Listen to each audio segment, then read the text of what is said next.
Hey there, it's Ryan Reynolds, and you are listening to Fearless in Devotion, the absolute worst podcast in all of football history. Go get them, guys. Here they come, our mighty champions. Raise your voices to the anthem. Marching like a mighty army. Wrexham is the name. Okay, so how do we describe this fella? Right. We all read message boards. We all looked at Twitter. When this guy came in, maybe some of us weren't sure, but you take as you find. And for us, this man has been a brilliant addition. A former CEO at Bradford, Leeds and the EFL, he became an unlikely global TV star with massive biceps, if you believe the PR hype. As non-executive director, he's here for the big ticket stuff to really help the club grow as quickly and as painlessly as possible. What we may say, it doesn't always go to plan, but he's here to explain in a typical forthright manner why we are all wrong. So please give a warm, big welcome to Shaun Harvey. Thank you. Hey. Look at that, full chance. Rob sang it, so you've got to sing it now, Shaun. Do you know all the words? I want to tell my Dean Saunders stories. Oh, yeah. Right, here's the first and most important question. The fellow who played Shaun in Shaun's Holiday, is that a fair representation of you, your holiday, and could you beat him in a fight? There's not many people in here who've got a body double. No. No, I mean, it's... first of all, it's great to be here. And, listen, I mean, it sort of sums up what Wrexham was about at that time. It was all about not taking yourselves too seriously. And, you know, they call him James. He follows me on Instagram and... He wants more work, Shaun. Well, he uses that show reel to try and get work. Apparently they like the dive, and he only ever gets job as a baddie nowadays. I don't know why, Shaun. But no, I mean, listen, it's the Welcome to Wrexham documentaries give the club a platform. You know, it's give me a platform. It's give the players a platform. You know, it's created interest that goes way beyond, North Wales now, and as we know, into the US. He looks an under unit. It's fair to say. I don't think I'd like to fight him. No, it's fair fair enough. to say. But the holiday depiction is pretty true in reality. You go away, the world doesn't stop. And football's never been a job that you've just been able to leave behind for 2 weeks, go away, come back, and then pick it back up again. Because, as you know, time waits for nobody. But one of the stories, don't be moving on. No. You've been told already? Absolutely.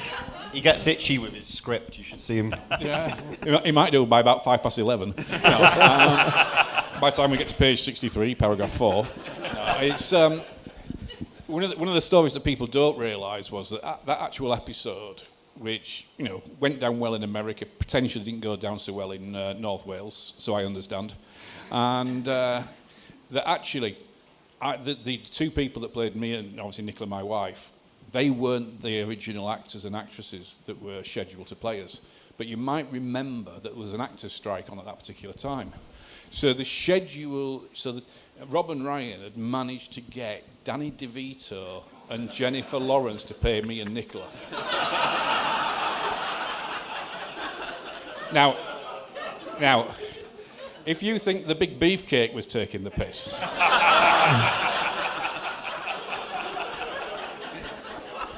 I told you you'd get to see some stories tonight. You're right. Actors strike, man. Is that genuine? That is genuinely true.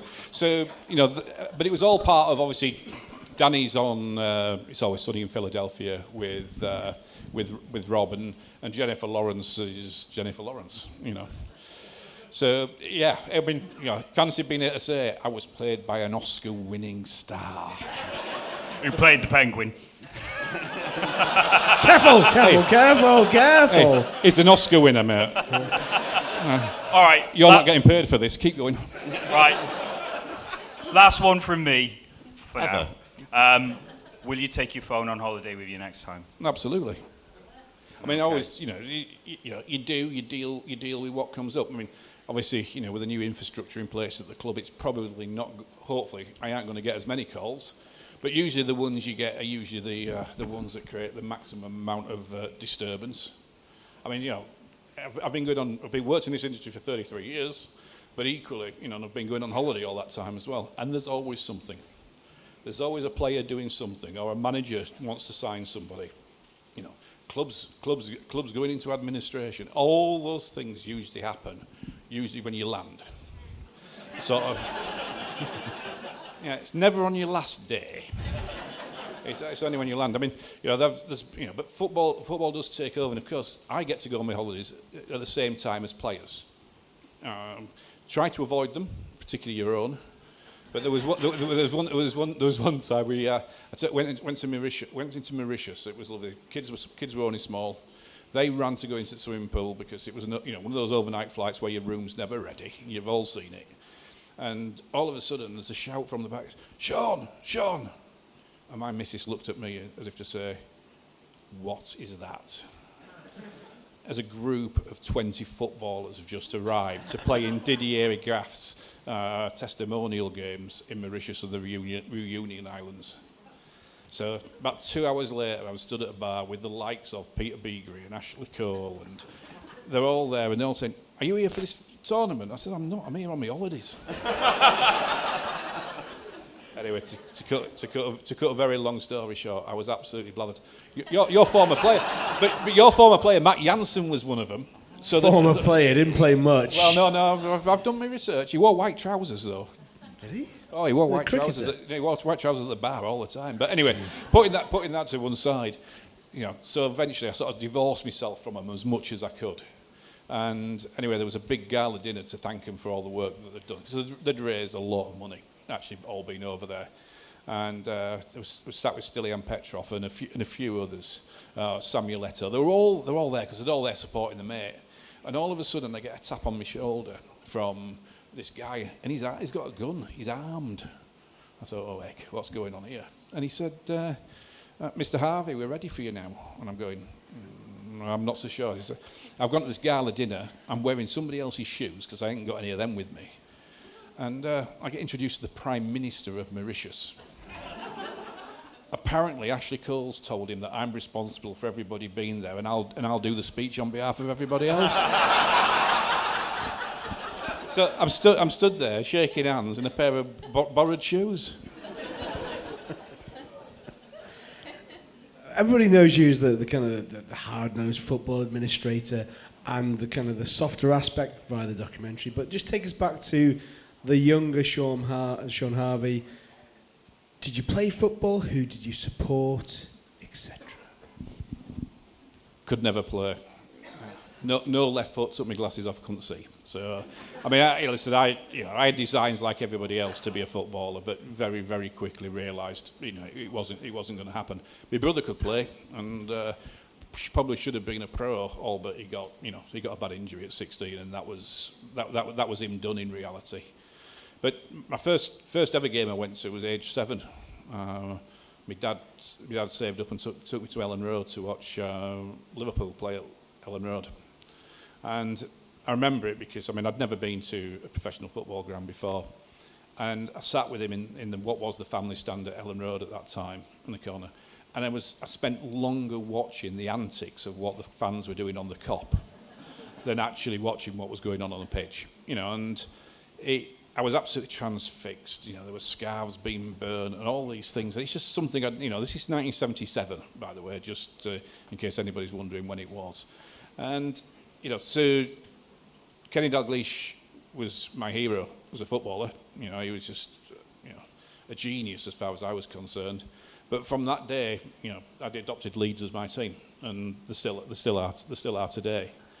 But that came from we did well. It took 10 minutes for the first one. Okay. I think there's a foghorn in it. Can we eject that, Brewer, please? Might not be the last. But we got, so obviously, I was born and bred in Leeds. my mum and dad still live in the same terraced house as they were married into, and obviously I was taken back to when I was born.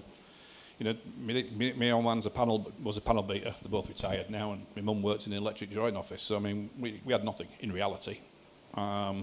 So going to professional football wasn't an option, and those that were around in the late 70s will know that there was not much football on TV in reality. You had to wait for match of the day. There was none of the global consumption of the game that we all talk about now.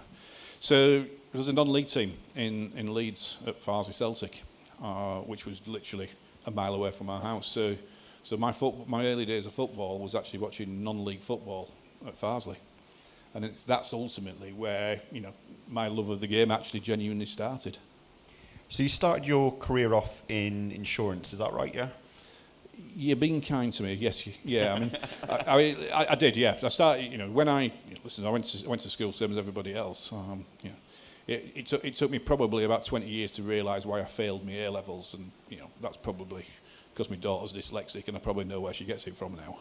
But they were the days ultimately when there were none of these modern ways of being able to tell whatever it was, and I'd gone from a position of not being able to remember everything, and obviously then as soon as you couldn't remember it because you couldn't take it in the first place, so I failed my A levels at and ultimately had to go out to work at 18.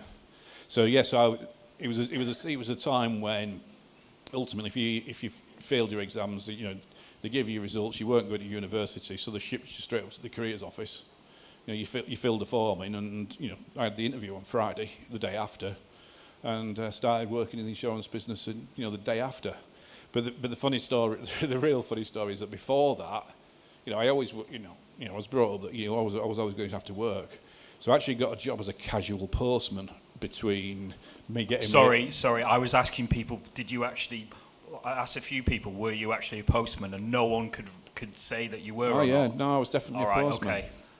I'm glad it wasn't a fever dream. I didn't put it in. But I was a postman in between, my finishing school and my exam results coming out. And of course, that's the one. You thought, right, show a bit of humility when you do these sort of fans forums in your early days. And I think it was at Bradford where I was telling the story that trying to show person of the people. I was a postman. So not too different to a lot of other working class people. And when I went to Leeds, that got turned into, we've employed a former postman who, like the Royal Mail, can't bloody deliver. So how did you go from there to then running Bradford, Leeds, and the EFL? So we go back to Farsley. So ultimately, some of my mates were playing. I knew all the people. I knew everybody there because it's local community club. So I started helping, doing some of the admin, and and then ultimately tried to raise money for the club because ultimately it needed money to be able to survive. But I played cricket. I was better at cricket than football. Still not very good, but I certainly enjoyed it. And we played cricket one day, and a guy called Geoffrey Richmond was there. So Geoffrey, for those who don't know the story, of course, was the then chairman of Scarborough Football Club. And I thought, right, well, there's only one way to find out. So I said to him, do you fancy sponsoring the team? Because he was, he had a business in Leeds, rods and cigarette lights, it was. He bought it from the administrator, even though there was that old famous advert. And anyway, to cut a long story short, he said no, he wouldn't sponsor the team. I think he called me a cheeky little git. And but he said, I'll give you a kit. So actually, Farsley ended up with one of Scarborough's old kits. But by this time, the insurance stuff was going well. It was sort of career that you had for life at that particular time. But I was getting itchy feet, and I thought to myself, I'd love to work in the football industry. I can't think of a better way of earning a living than what I'm actually doing for free. So I actually wrote to all 92 league clubs at that time. Including Wrexham. Pardon? Including Wrexham. And because they were absolutely in the league at that time. And basically I wrote to the chairman of each club, which was probably in hindsight not the right thing to do, but that's what you do. And basically said, can you help me out? What sort of qualifications or experience are you looking for if you were recruiting a club secretary? And I got a mixed bag of responses back, some lengthy, some saying they had no vacancies. Obviously didn't read the letter. And it's interesting. So you're wondering what this folder is. Well, is this the Wrexham one? This is. Look at wow. this. Oh, so here we go. So here we go. And there we go. So 9th of November 1992, the response from Wrexham Football Club to my letter. There you go. Signed by by David Rhodes, who obviously I got to meet David, who was the managing director at the time. No, I like David. He was all right. So there you go. Why don't you marry him, Andy? So my first dealings with Wrexham Football Club were 1992. There you go. And David suggested I should speak to Football Administrators Association because he couldn't help me. But there you go. And this has got the 1983 crest on, so there you go. That'll help sort of date when that changed. Yeah. So there you go. I just thought I'd bring that as a little bit of history for you. Nice. Can we take a photo, Shaun, and put it on Instagram?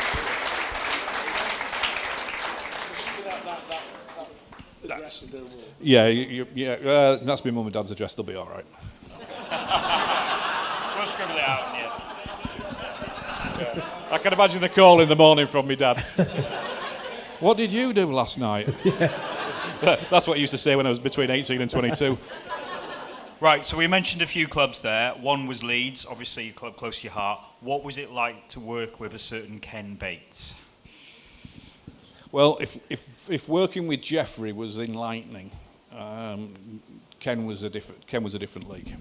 I mean, he's a man that's a man that was steeped in football history, and he got a bad press for many things, and in certain circumstances it would probably be deserved. I don't think that electric fence around Stamford Bridge was probably a good idea. But the reality is that Ken ultimately bought Leeds at a time where if he hadn't, it was going bust. And if history would have been much different if Leeds had beaten Watford in the Championship playoff final at the Millennium Stadium, the club would have got back to the Premier League at that early stage, probably would have stayed there, would probably have got new owners, and everything would have been rosy in the garden. We didn't get promoted that year, and it was a 9-year struggle from there.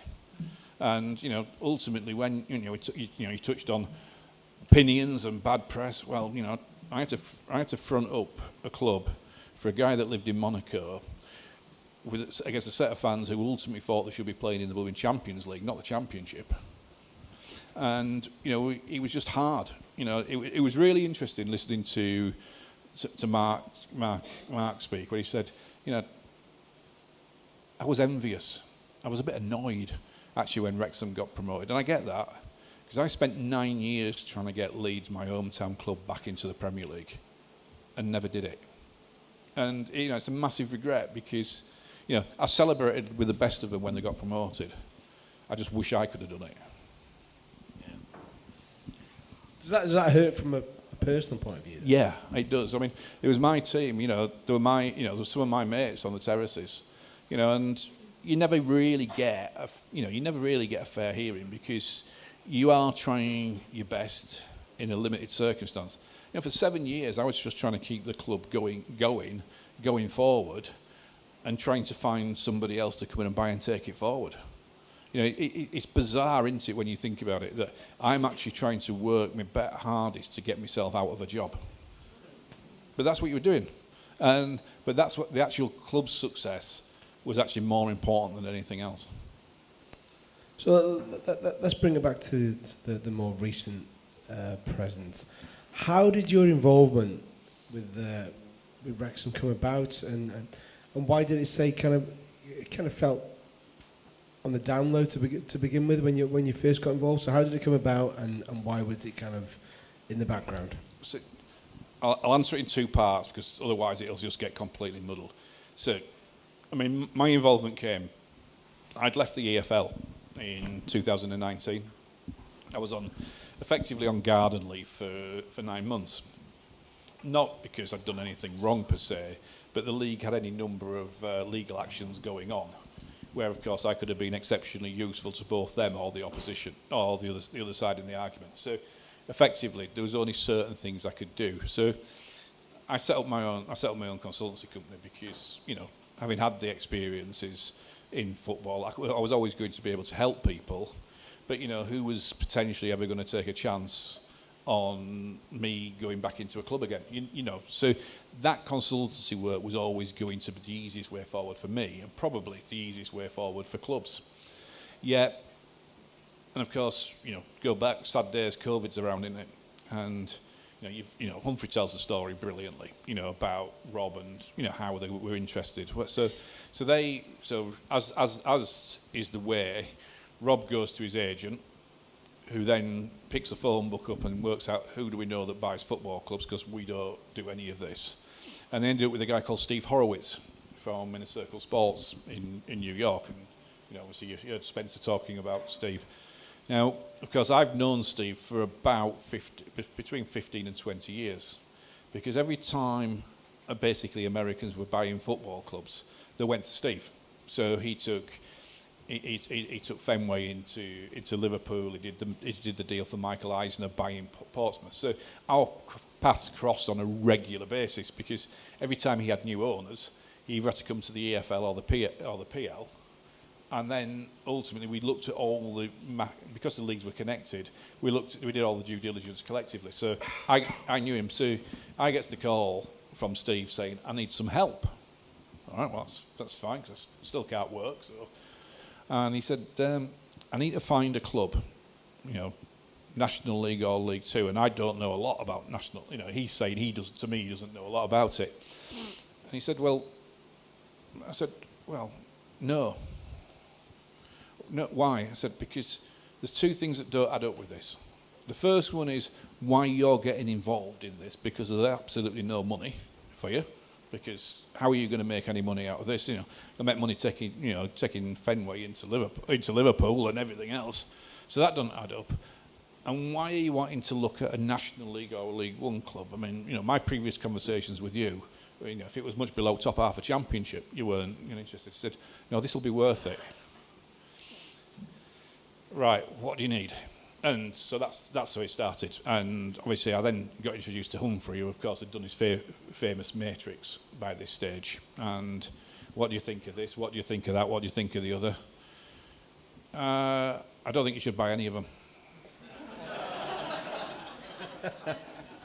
Because until somebody comes clean with what's actually happening here, I'm not getting involved, because if this is a short-term purchase for somebody who leaves a club up the garden wall, trust me, my reputation can't cope with this anymore. It's bad enough as it is. And you get reputations if you do the difficult jobs. If you do the hard jobs, the ones that make a real difference, you end up upsetting people. And I said, I just don't need to go. I'm not going through all that again. And he said, no, trust me, this is genuine. I can't tell you who it is yet. I said, that makes me even more worried. He said, but I'm putting my name on this. I said, all right. Which solicitors are you going to use? And he said, well, you pick. I said, no. I said, I'm not picking them. You tell me which ones you're using, because if you tell me which ones you're using, I'll know whether or not this is serious. And he told me who it was, and it was obvious at that stage there was something behind all this that was being kept from me, and I wasn't bothered, because I genuinely didn't want to know. I wasn't looking for a job in football, and that's probably why it worked, because every conversation I subsequently had, it was a case of, right, there you go, you've got your information, good luck. And then he'd go quiet for a couple of weeks, and then phone would ring again. But ultimately the challenge came because nobody could get over from America at the time because of the COVID and travel restrictions. So I ended up doing more and more, and eventually I probably knew about a month before people in Wrexham had it confirmed, or speculation started, it was Rob and Ryan. What was your initial thought when it was Rob and Ryan? When you heard about well, it? I could have done with knowing who either of them were to start with. Quick Google check. Well, no, it was a quick daughter check. Just go on mute a minute. Wait. Who's this Rob McElhenney bloke? Kids, don't know. Ryan Reynolds? Shut up, Dad. All right. So I finished the call and I said, why were you asking? I've just been talking to him. So there again. So I genuinely didn't know. I didn't know who either of them were. So there you go, generational thing. And that's that. So that's how it all started. So I ended up then being the interface for Inner Circle Sports in reality, not Rob and Ryan, because I thought I'll take the job on behalf of Inner Circle Sports because that follows the consultancy work. It keeps me one step removed. But then, of course, when you get more and more into this, I'm fearing for Rob and Ryan because I'm thinking they're going to buy this club. And not because it was Wrexham, this would have been any club. There's going to be the world and its wife wanting to take advantage. And these two are really genuine. They want to do this for the right reason. And I can't allow that to happen. So the reason my involvement wasn't made public to start with, A, I was never going to be involved.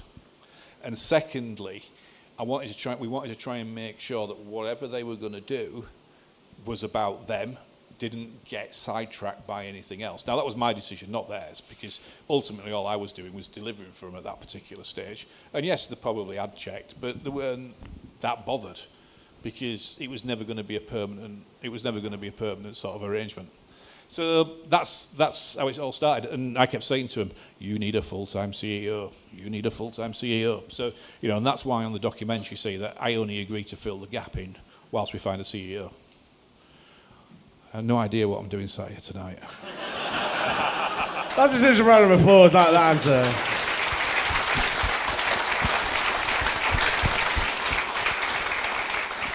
Can we get on to the spicy questions? Oh, no, don't worry, we got spicy we'll questions. Get to those. I mean, let's bring it into to more recent times. This is probably one from Michael Williamson, our last guest, our last live night. But can you give us a bit of an update on COP, Training Ground Academy, and on specifically the COP? Is there going to be spades in the ground anytime soon? So I will keep it short because it is in Michael's remit entirely. Progress is definitely being made. If those of you that follow footage, you no doubt that drone's been up again. Is it your drone? It's not my bloody drone. I'd like somebody to shoot it. You'll see there's a load of material being delivered into what was the fan zone. Oh, I shouldn't have mentioned fan zone, should I? Oh no, we're coming. I've got that one. Not a fan zone. We're coming to that, Shaun. No, but in that area, and of course that's actually the core material for the new pitch. So we had to get that in plenty of time because time between the end of the season and start of next season could be really short. And to do a full pitch reconstruction, we haven't got any time to lose. So that's why the area, sometimes known as a fan zone, is now a builder's yard. And ultimately, for the more observant ones, and particularly those that go into the Wrexham Lager stand, or as you affectionately know it, the Yale stand, you'll see in the corner of the university land that there's actually a new brick building being made. No, it's not. No, it's not. No, they're not toilets. No. Are they more flats? No more flats. Flats. That is going to be the new substation for the flats. So the substation that's currently there that has that cable that goes all the way across the back of the COP can be removed. So we're in a position to start as soon as possible.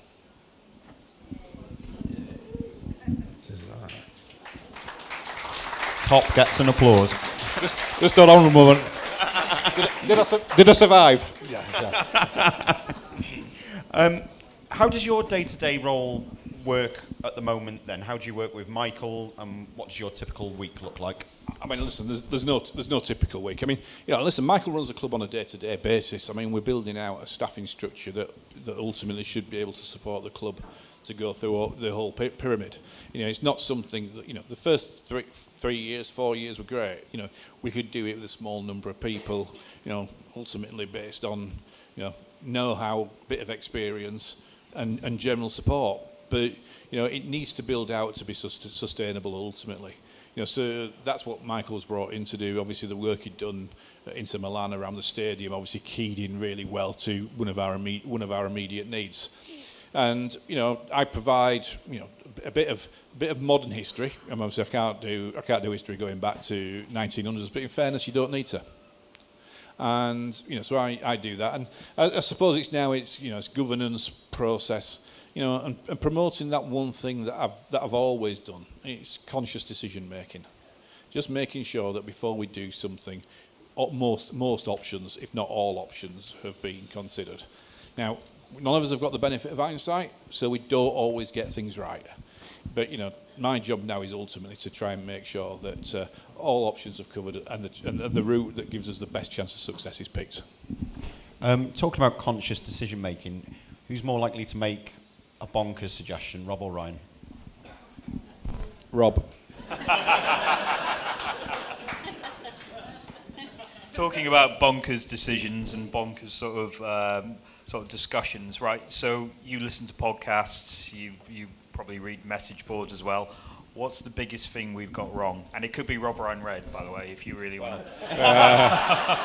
Yes. I only wish for the 4 years I'd made a note of some of these, because to tell you what, you've made yourselves look like Charlies. Go on.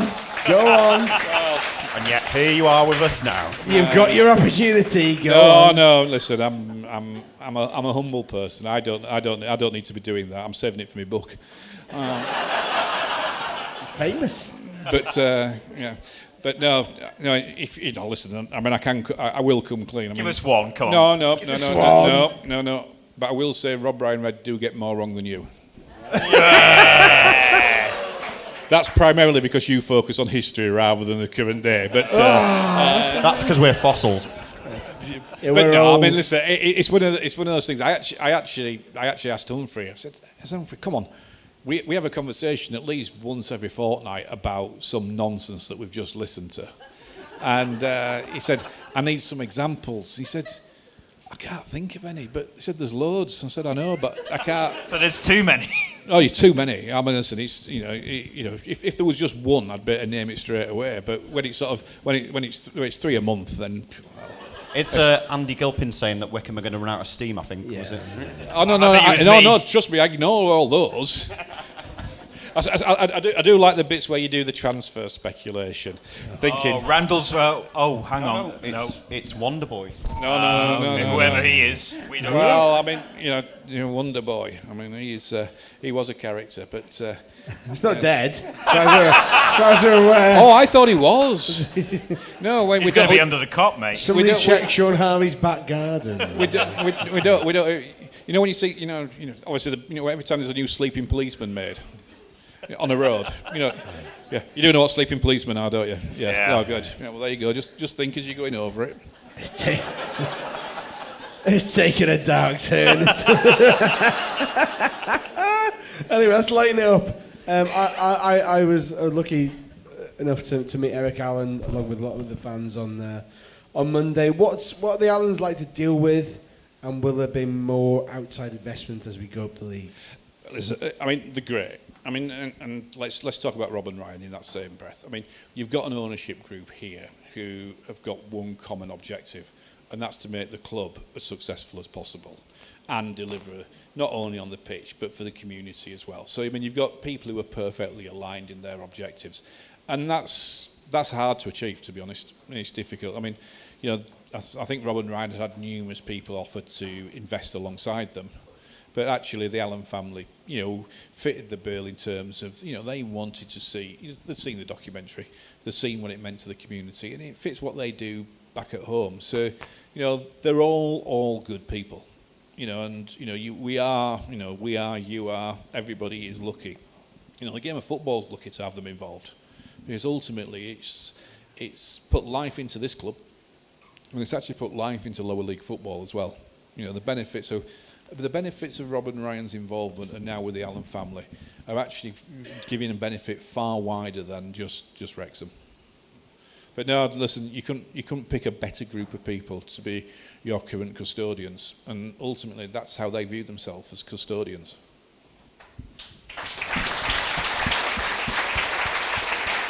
That's a clap, not a boo. Typical that I get this one next. The fan zone. zone. Won't set you up, Liam, except me. Could you see a problem with the fan zone? I tell you what, you need to move on, really. I mean, listen. I've never been in it, so I can't comment. Yeah, I mean, listen, it could have been positioned a lot better. And I think this was really one of those projects that fell between, old administration and new administration. Because when we realised we weren't going to get the cop up or any work starting last summer, obviously the decision was made: how many more temporary seats can we get in? And while we're doing it, we might as well use the rest of the space. So it literally was, the space that was left had a red line put round it, and it was called a fan zone. And genuinely, that's where it started. And I think the first iterations, and this was my iteration, was how can we extend the fan, how can we use this fan zone to supplement the concourses? Because in the Wrexham Lager stand, Stoke stand, because there's just not enough room on them. So how could we get people in? How could we get people in earlier? But ultimately, when you talk to the safety authorities about people with tickets going in there, then having to leave 10 minutes before in that mad rush to get into the turnstiles, it just didn't make sense. So that's when it became attached just to the cop.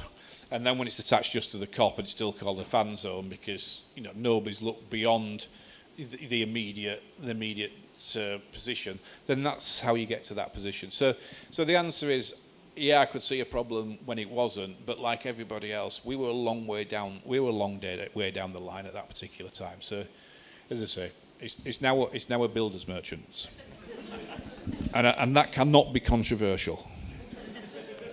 No, right. This is something I'm really sort of interested in. It's the mechanics of a transfer. So obviously, I would imagine doing a transfer is something that you quite enjoy.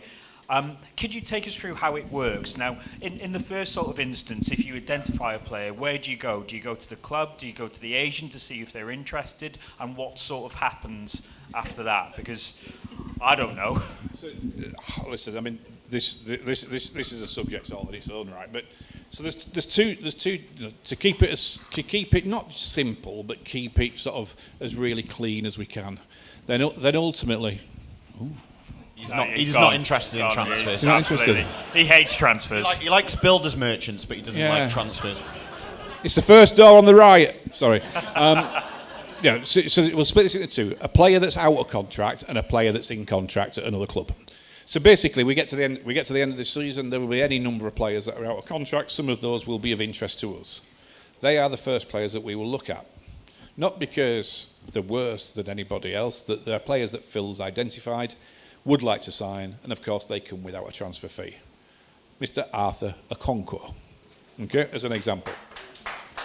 So the first myth to bust is if you sign a player on a free transfer, it doesn't mean he's no good.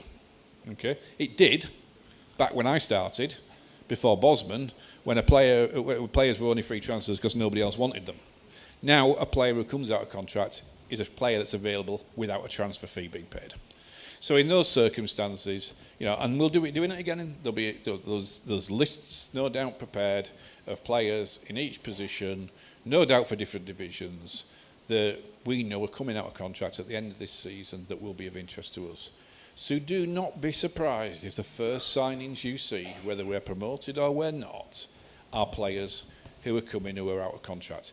And the reason for that is that they represent the best value. So that's where we start. That's where we start. Now, a player without a transfer fee usually ends up commanding more in wages because guess what? Everybody else is looking to try and do the same things. You feeling better now, Tim? Yeah. Lighter. Good.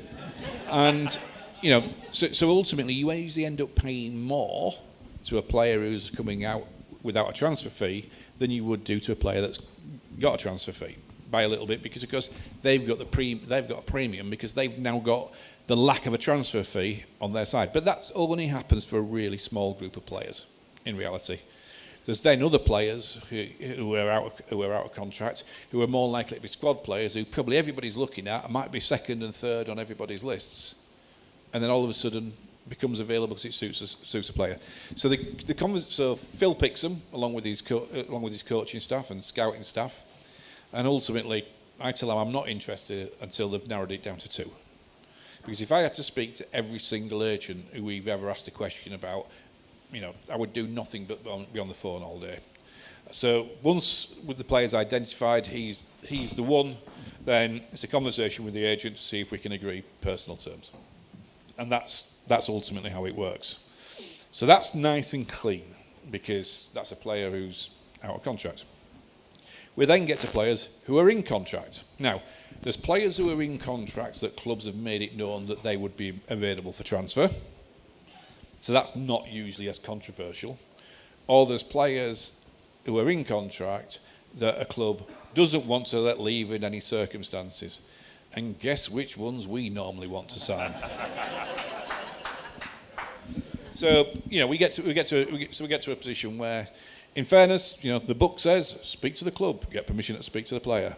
Now, in reality, you do as much work as you can to make sure, first of all, that a player will want to come and join you. Because believe me, as popular as Wrexham is in this room, it is not the only football club that's employing footballers. There's also Kevin Druids. So the reality is, we will win any dead heat between 2 clubs offering exactly the same money because of everything else that we can offer. But ultimately, players have a geographical preference. A player who's always lived in London may want to stay in London, regardless of what Wrexham's got to offer. So you do a fair bit of work behind the scenes to try and make sure that a player would want to come and join you. And Phil normally likes to talk to them if possible. To undertake his unofficial plonker test. To try and make sure. Is that the official term? No, there's a few versions. Dickhead test. But I saw a few young faces in here, so I just thought I'd just curb it a little bit. And and ultimately, if we go after the players, and you've got to try and get a deal done. And we've been pretty good at getting the players that Phil has wanted. Because we've been able to make a financial package to them that's attractive and probably as much, if not more, than anybody else. And we're a club on the up. Trying to sign players to clubs that are going nowhere in mid-table is hard. You aren't getting the first choice because players are either ambitious and want to move up, or there's a specific reason why they want to join a club. And I'm trying to think of an example. You look at Matty James. He's probably not the best example, but Matty didn't get a club as soon as when his contract at Bristol City was finished. And in fairness, he came to Wrexham because he lives in Manchester, or the Manchester area, and was able to come to us because it's the first time he's ever been able to play from home for years. And he was waiting for the right move, and geographically that suited it.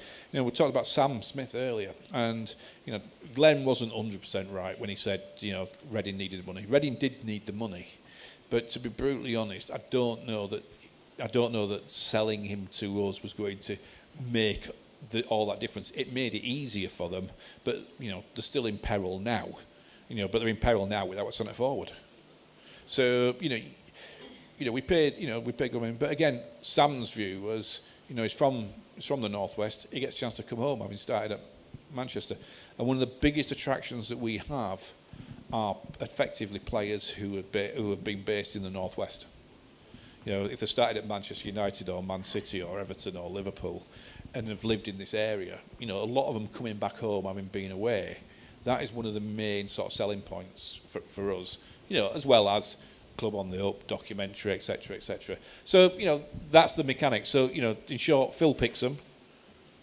I try and work out how much we should pay them.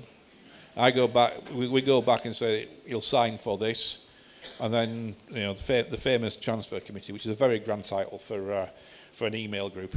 But we then talk through what it is, and if we think he represents value for the club, we go and sign him and conclude the deal. If we don't think it's value for the club, then we don't.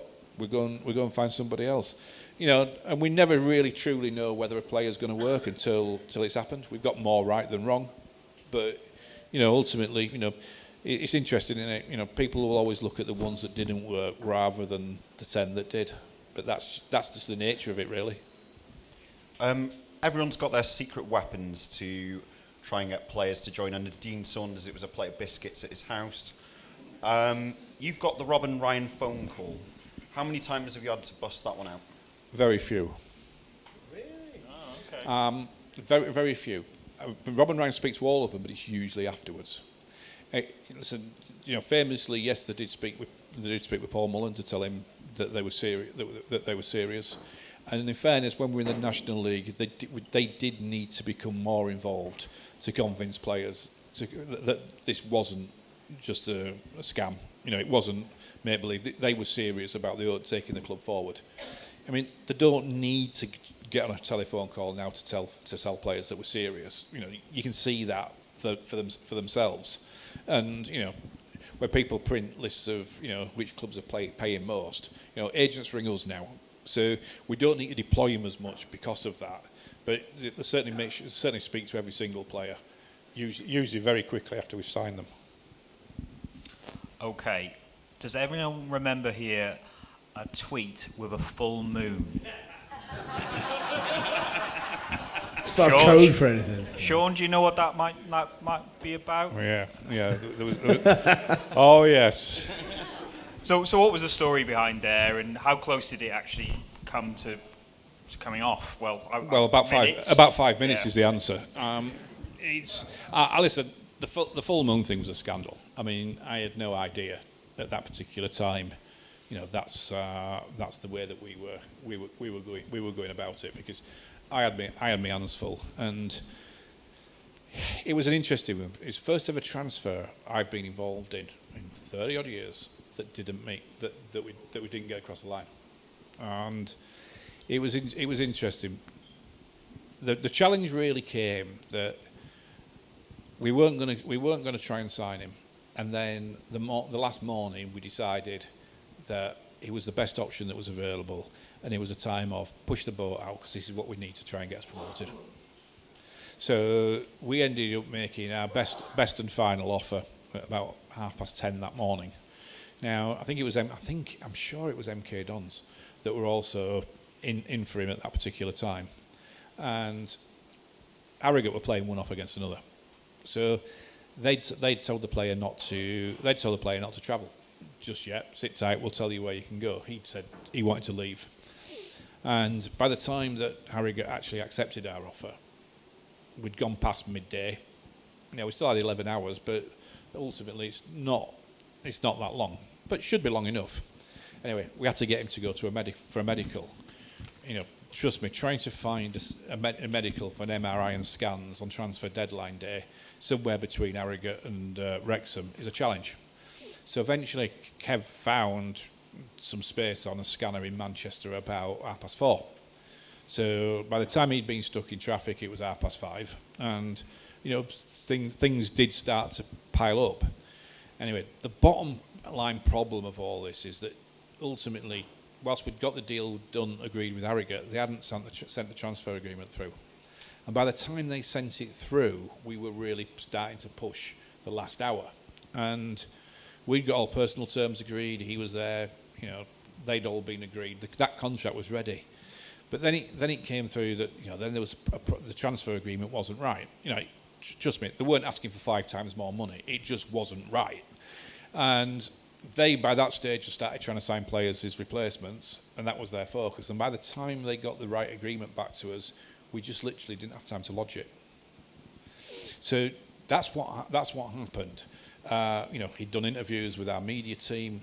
We were ready to go in the same way as we would always be, but this transfer agreement just didn't get to us in time to be able to lodge. And one of the real interesting things about it was we sat there saying, well, we can appeal. And I'm thinking, well, I've sat on at least 20 appeals of this nature in a former life, and I can tell you the answer is no, because there was no, the deadline is the deadline. It sounds arbitrary, but ultimately, if you don't have a deadline, when do you stop? So, deal sheets and all this, it's all the same. There's a firm deadline you've got to get it done by. So, we took the decision. There's not a lot of point in having a fight about this. So that's why the morning after we apologised, that we couldn't get it done. Now, we didn't say we couldn't get it done because of Harrogate getting the agreement to us late. But of course, that wonderful man Garant sat there at the club doing his absolute damnedest to try and get this through. And I thought, I'll be buggered if I'm going to let anybody point the finger at him. Which is why we ultimately took it on the chin in a way to make sure that, if somebody wants to shout, they can shout at me, because it's not going to make a massive amount of difference. Yeah. Can you give us the name of someone who nearly signed but didn't, who isn't Luke Armstrong? I was going to answer Luke Armstrong, but... No. Sorry, that's the caveat. Yeah. Do you know what? We've actually signed most of the players that we seriously looked at. Was Ashley Williams ever... No. I mean, there's two scenarios. Well, there's probably 30 scenarios, but there's 3 scenarios. First of all, we get linked with all sorts of players because agents link the players with us. And at that stage, of course, you then take it as gospel. It's happening tomorrow. We then get into this scenario. We get into this scenario of, we ask a player if he'd be interested. He says yes, but really he's using us as leverage to get more money from the club where he is. So we've not actually missed out on many. I mean, we definitely did try to sign McAtee before he went to for Bolton, and he's probably the player that we probably made the biggest offer for that didn't happen. But to be honest, I think when we look back at it, we always thought he was always going to go to Bolton.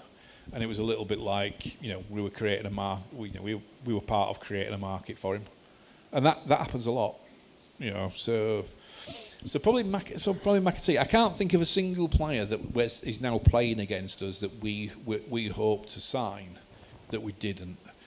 I suppose perversely, we tried to sign Sam Smith when he was at Cambridge, before he went back to Reading.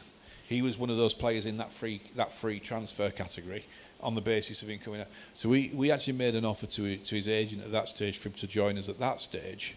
But ultimately, when you look at it in reality, he was always going back what was to home, to Reading. And ultimately, he's probably got us to thank for getting him more money at Reading. And then that's bizarre, isn't it? Because then he used that against us to get more money when he came to Wrexham. It's a mad world. So when are we announcing Jamie Vardy then? Not on my agenda at this moment in time. And that's the answer I'd give you to any player, by the way. Oh God, I'm not really sure about this question, but we'll go with it. But anyway, when was the moment that you realised the whole Wrexham story was becoming something bigger than maybe what it was, and in terms of its cultural significance currently? I mean, at what point do you go, this is much bigger than I thought it was ever going to be? I think when the documentary came out, because the club's changed, and it's really easy just to look at everything as it is today. But if you think through that first that first season and a half that made that series one of the documentary, then obviously it's been filmed, but none of us have seen it. And everybody's really, really natural because nobody knows actually what's going on in the background. Because, Robert Ryan knew, but we didn't. And I think when we saw the first, sort of few episodes, and I was lucky, I got to see it before it went out, primarily just to check to make sure there's no real massive gaffes in there that are gonna cause embarrassment for anybody. So I don't get to stop the bits I don't like. I just get an input into the stuff that's potentially wrong.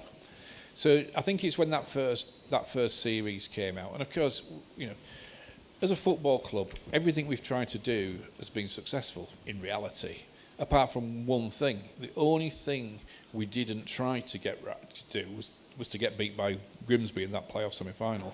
But bizarrely, that's the thing that's made the club it is today. So the only thing we didn't want to happen that happened is actually probably the biggest reason we're being successful, because it created this drama at the end of that first series that just got everybody in the US hooked. And you couldn't have written it, and we didn't even try and create it. But that's obviously the beauty of Rob and Ryan's ability as storytellers, because they took this from a position of, the story of the community and what it meant to this, hang on a minute, Hollywood always has happy endings. And we just go off a cliff, don't we, with a 5-4 defeat. And that just absolutely brought everybody in behind the club. And that's what made Series 2, Series 3, and soon to be Series 4. So the answer to the question is genuinely, when the first series went out, and when it's bizarre. You go to America now and people actually know who you are. I don't think I'll ever get used to it. Has that taken you by surprise, the level of just the reaction that you get over there? Because it's one thing thinking, it's reached that North American audience, but then getting there and experiencing it's a very different thing. Yeah, it is. I mean, listen, I wouldn't want to swap lives with Rob or Ryan for any amount of money, because it just shows the amount of what fame is actually like and what the power of television and movies are. Because that's what we've sort of hung on to the back of with the football club, and it's been massive. They're everywhere, and all they ever want to do is normal. They just want a bit to turn up and watch. And I was delighted that Rob got to go in with the fans at Blackpool. I said, are you coming with me? I said, absolutely not. I've got previous in Blackpool. I'm not going anywhere near here. But and that's so they just crave to be normal. And actually, Wrexham is becoming normal for them now, because they turn up and people say hi Ryan and hi Rob, and the genuine long-standing Wrexham fans now just move on and get on with the rest of just get on with it as normal. And it's probably the only thing they can actually do where they can they can just generally sort of mill around, mix around, and people are genuinely now always excited to see them, don't get me wrong, but I think it's getting easier and easier for them to be able to come here, which is great. Yeah. They are giving you a Blackpool coloured microphone as well. Sorry about that. Yeah, I thought that. Right, sorry, I'm going to go back to transfers. Someone should have ordered these questions a lot better than Who they did it? actually have. The loan market is not something we've used a lot, but if, and this is a big if, we did go up to the Championship, is it something that you and Phil would look at, and would it sort of stabilise a club to get acclimatised to that league? We've always looked at it, but there's never really been options for us that we thought would make that massive difference. And you've got to remember, a team in the National League isn't going. We could sign permanently better players than we could get on loan, because the bigger clubs wouldn't allow their players to come down to play in the National League. Because how best to ruin a player's value is to actually crystallise it by proving he couldn't actually play in the National League. So there's a real logic that says the further up the league you get, the better the player that's likely to be able to make that difference. I mean, Stockport did it with Louis Barry, didn't they, for a couple of seasons? But that first year was a gamble from their perspective, and it worked. And then he goes off to Hull. And it's all about increasing the value for the player. So I think if we can find the right players that will come on loan that are better than those that we can sign on a permanent basis, then absolutely. But it's going to be a case of, I'm sure we'll still be in a case of, if we can sign our own, we will. Because Stockport probably sat there thinking, if only Villa hadn't have recalled Louis Barry, we might be the ones getting automatic promotion. And that's the problem. If you're using somebody else's players, you're victims of that. I don't know what you just pointed at. Well, I pointed at the question you were about to ask, Liam, so... Well, I knew I was going to ask it then. It was next on the damn list. Right. Hypothetically speaking, because I don't like jinxing things, but if we do get to the Championship, how much, in your opinion, would we need to spend in order to be competitive, and how long would that take to become competitive? That's a loaded question, isn't it? That's an Andy Gilpin question. Why do you hate Shaun so much? No, we'll get into that one. We'll get into that one, I'm sure. No. Let's answer the question a different way.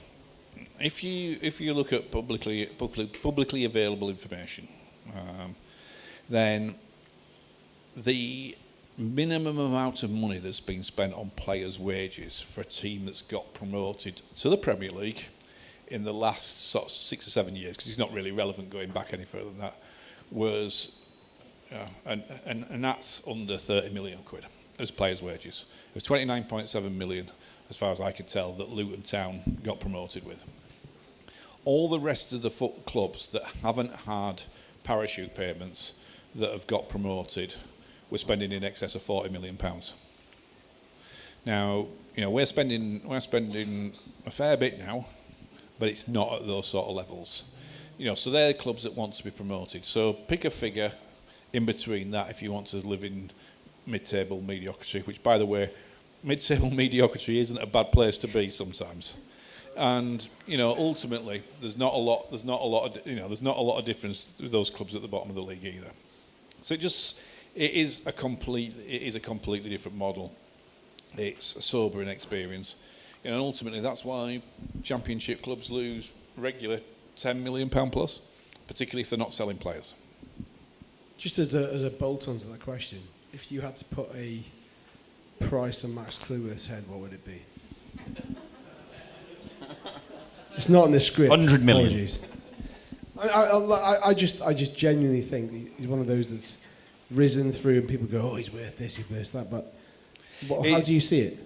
I mean, listen, a player's value is generally driven by what value it is to the club that's paying him. I mean, we've paid a reported £2 million for Sam Smith, and the reality was that's what he was worth to us.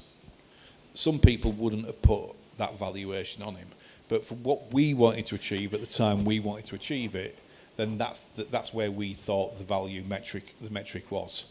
We signed Arthur on a free. You look at other players we've brought in. We brought Ryan Longman in because we felt he was going to be able to give us that little bit more quality, playing on both sides, and go up to the next division. So it really is a case of how much is a player worth to somebody else, and how much is he worth for you to keep. Listen, the best news we've got with Max, of course, is he's under contract for a considerable period of time. So, there's only two things that would see any player leave Wrexham now, and that's ultimately a transfer fee where we believe we're getting good value, and it's in the club's best interest for that player to leave, and it's the club's best interest. That doesn't mean it's ultimately what can we do with that money to make a difference. Not what we can do to increase the return on investment, but what can for the shareholders. But what can we actually do? So I spent 5 minutes, and I'm not going to answer your question because because I'm not going to set a figure in the marketplace. I'm not going to have it reported. Harvey says Cleworth can go for 50 million. But it's double figures, though, isn't it? It's double figures. Well, listen, I don't see how it's not, because that's his value to us. And that's the metric. If we didn't get promoted, and the other factor, of course, is how can you stand in a player's way of being able to go forward? And whilst ever we're being successful, nobody's ever going to ask that question, are they? And that's one of the reasons that we've probably never sold a player. A, we've brought players in for a specific purpose, but B, we've never been standing in anybody's way. We're in the final hurdle of questions, so just to dive in, what was the story behind the possible route to Europe via the FAW League Cup? Is that now a dead duck? Is that done? I think it probably is dead.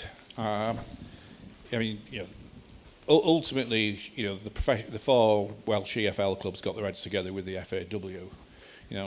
Wales is struggling from a coefficient perspective. And one of the reasons it struggles from a coefficient perspective is that the League of Wales clubs don't do well in European competitions. So an EFL club playing in that competition, doing better than TNS historically, who obviously did a lot better this year than they've done previously, was going to increase the coefficient. That brings millions of pounds, ultimately, or millions of euros, as it is, into Welsh football. So it was worth the League of Wales clubs giving up a place because ultimately the financial return was going to be greater. And ultimately the FA in England said no. And they said no for a number of technical reasons, but probably the fact is that everybody should be treated, if you're playing in the English pyramid, everybody should have the same opportunities. So our routes to Europe should be via the League Cup, the FA Cup, or league status. So, but what was interesting though, because I probably thought about 10 days before this isn't going to happen. You know, there's too much discussion. There's people saying that they don't like the idea. So one of the things we made sure, or we sort of coaxed into this situation, was that the reason was going to be that everybody had to have the same opportunity. And that then gave me the perfect opportunity to be able to go back and say, well, if we've all got to have the same opportunity, then we need to look at these 5 or 6 things where Wrexham and Welsh clubs are treated completely differently to English clubs in the same system. You know, emergency goalkeepers we can't do in the same way. Taking players on trial. So actually, the Welsh clubs will be stronger coming out of this in the long run, because we will be able to see. I mean, you also the lad that we had over from Hull, Timothy Lee. Yeah, the keeper. The keeper. Yeah. So he was here because obviously we knew he had the injuries, and obviously Chomp was the only goalkeeper that we had. And the question is, what did we do? And we had the EFL Trophy game. And it was a case of, well, there's no way Chomp was going to play in that and put himself at risk.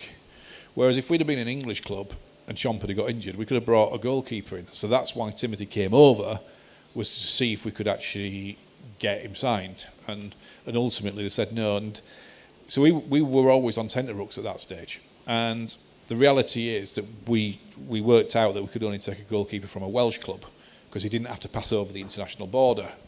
So thankfully, because of the conversations we've had about the Welsh League Cup, you know, Swansea had 3 keepers and said that if we needed one in an emergency, they'd let us have one. So, you know, we had that backstep, but we shouldn't be having to do things that are different to the other clubs. So I think out of it there will be some benefits, but you know, it would have been nice to see the club with an opportunity to go back into Europe.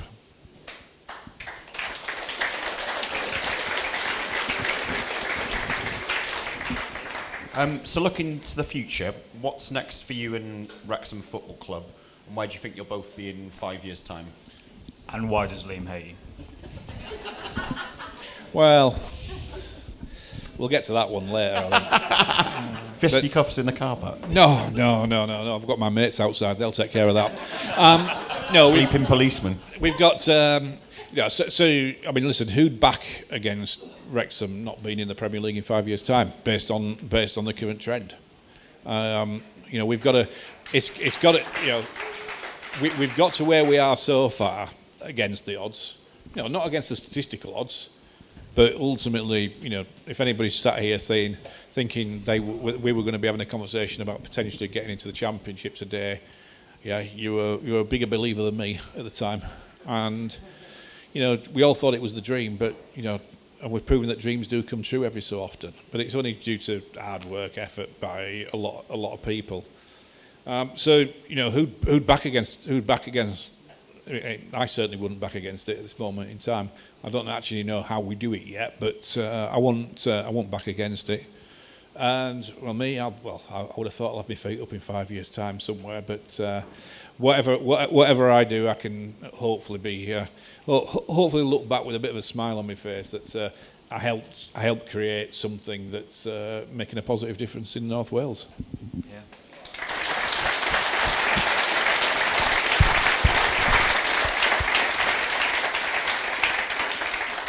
Shaun, I'm conscious of time, so we're going to do some quickfire fan questions. He's bottled it. No, I mean, we'll come to that. Liam, do you hate Shaun? We had a lovely cup of coffee. People might not know this. Over a set of accounts the other week. You know, it was very nice, very cordial. Okay, fair enough. That's only because I wanted to know who you were before I got here tonight. Where are you going to bury me? Just so that my family knows. No, don't you worry about that just yet. I think he must have been bullied as a kid, you know. Do you want my honest answer on that question? Go on. So my honest answer on that question is that I do not hate Shaun Harvey, but as Wrexham fans, we are naturally protective because of what's happened to the football club over the, last 20-odd years. And when you've been on the streets sort of bucket collecting for players' wages and things like that, I think you're naturally sort of cynical and you think everyone's a Scooby-Doo villain who's going to take off their mask, and there's someone else. So that's the honest answer. So that would have been anybody, not just me. If it was Andy Getting Gill, very awkward now. Well, listen, No, that's a fair- I've but yeah, I've done an hour so far. I get to Yeah, this no, part. But No. Sean, as I said at the beginning, look, you take as you find. All right. So we heard some things, and you talk to fans of other clubs, and you hear stuff. But then you see what you've done for our club, and I don't think there's many people who can really sort of rail against what's happened and what you've done and how you've helped us. So, and Brian and Rob trust you, and that's the key thing for us. And I think that's the only. And I think that's the only thing. Listen, I was always going to ask the question. But the reality is, I only ever asked to be judged on what people saw or what you delivered, and not on some preconceived conception. Because I said on a podcast with Mark Griffiths, I ain't the devil with horns. But ultimately, when you've had jobs where you've had to make difficult decisions, and and hard decisions, and things don't always have answers, you do get yourselves into trouble. But listen, if I'm playing even a small part in helping trying to take this club forward, then that'll do for me. Is this, despite everything and what's gone before and the shit that's been levelled against you, is it fair to say that this is the happiest period that you've had in football? Certainly in club football, because it's positive. It's not a job I went into where for the first 3 years you're putting fires out to try and create a stable background. I mean, the first 5 years at Bradford were really it's probably 6 years at Bradford were really, really good. I mean, we took Bradford from League One to the Premier League. It doesn't get much better than that. But of course, people only ever remember the end. They don't remember everything else that goes on. And and that's why when you say, where are you going to be in 5 years, it's a difficult question, because as you get older, you recognise there's always a time to bow out and not just fight the fight till the very, very last, the very, very last sort of breath you've got. Because whilst it's noble, and whilst certainly staff who you work with appreciate it, you end up with a set of headlines like I've got. Right, quickfire fan questions. This one's easy. Who's the best, Rob or Ryan? Neither. Humphrey's number one. Fair comment, fair comment. And we've had a lot of fans' questions, so apologies to anybody we didn't get around. We tried our best. This is a big one, though. We would have been for another hour. This is a massive one. What is your favourite pot noodle, and would you prefer a side of toast or bread and butter? I'm trying to think what I used to have at school. That Bombay Bad Boy was always the best one. Spicy. Oh, okay. I never had bread with a pot noodle. No, I'd have had bread. Toast or bread and butter? Bread. It'd have to be bread. Yeah. How do you wipe your chin with toast? Would you have it with no butter or with butter? Oh, no butter. Ah, dirty. I'm going to go slightly off piece because I know you've got a good one on this. Do you have a quick Dean Saunders story that you can fire our way? There's no quick Dean Saunders. But I was sat listening to Mark and Glenn, and of course I signed Dean at Bradford. So he was coming to the end because there's two Dean Saunders stories. But the first one is we were again pushing a deadline to get him signed before the start of Bradford's first season in the Premier League, and Benfica had agreed to let him go on a free transfer, which was one of the key requirements at that stage. Anyway, we'd come back over and we'd agreed terms with Dean, but every time we spoke to Benfica, they kept saying the president has to sign it off. The president has to sign it off. And forgive me for being cynical, but I was beginning to smell a rat. But when Dean's agent finally spoke to them again, the problem was he was on his yacht sailing around the Mediterranean somewhere, and it was the days where mobile phone signals weren't the best. So we had to wait till he got close enough to shore so the club in Benfica could speak to the president to confirm he could go on a free transfer. And eventually he must have come in close enough around lunchtime. And he said, yes, he can go. So we had to run it through. So I was chasing a boat around the Mediterranean to try and sign Dean Saunders. But he was a bugger at times. And so his favourite party piece was, he used to always... So you heard me talking about Jeffrey Richmond earlier, who gave me my first job. And Jeffrey's wife, Elizabeth, used to come to all the games. And it was a time when, directors had their own car parking spaces. And the players parked in the same car park as the directors. And Dean, after being there for about 10 games, decided he preferred Elizabeth Richmond's car parking space to his own. And decided every single week to park in her space. Now, Elizabeth never used to get there till about 2 o'clock, by which stage that bugger was bloody warming up, wasn't he? So we did everything to try and stop him from parking there. He came in different cars. We watched him park up in different car parking spaces and then move his car afterwards. He went to a stage where I used to have to go into the dressing rooms, go through his pockets to try and find his car keys. So we moved his car a couple of times, then he started hiding his car keys. A nightmare. He went on a free transfer.